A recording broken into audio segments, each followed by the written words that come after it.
сараас тэгж яваахгүй юу? Ер нь нэлээ халуун тоглосон болохоор нэлээ их хүч хөдөлмөр шаардлаа. Хамгаалтан дээрээ жоохон муу байлаа. Тэрнээс ер нь бол гайгүй байлаа. Тэгээ доороос тэгээ ганц хоёр маа алдаад дараагийн тоглолтын дээрээ тэргээ цэснаа л гэж бодож байна. Цагаа гарсан нэлээ чиглэлээс хүмүүст хэлж байгаа арга ер нь ханжаа хоолойгоо цагаа гарсан хэрэг татчих. 90-д хэсэг болчихсон.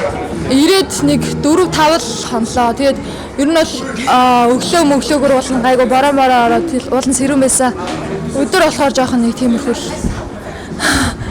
Дараагийн тоглолтоос Европ Филиппинсээс Азийн шилдэг багуудтай их чинь ямар тактикаар тоглох байсан? Шинэ баталгаар ярьсан.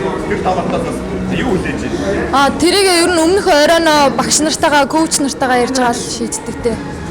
Азийн надад бас нээлттэйгээ зодаагүй байсан. Азийн надад нээлт бас ямар болоо? Энэ удаагийн наадмын бас зохион байгуулалтаас таамаг бас тэр талаас ямар байна гэж надад.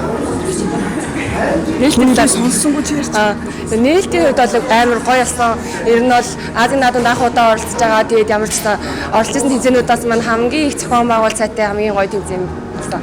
Одоо үзэж байгаас Монголынхаа нийт үзэгчдэд бас одоо санд Монголд үзэгч тамирчдаа санал өгмөр байна. Төрлийн тамирчдаа.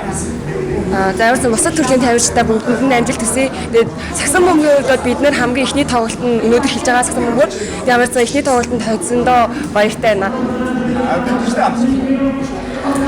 Илүү хичээгээд аврагын төлөө гарнаа гэж хэлээ. За баярлалаа. За баярлалаа.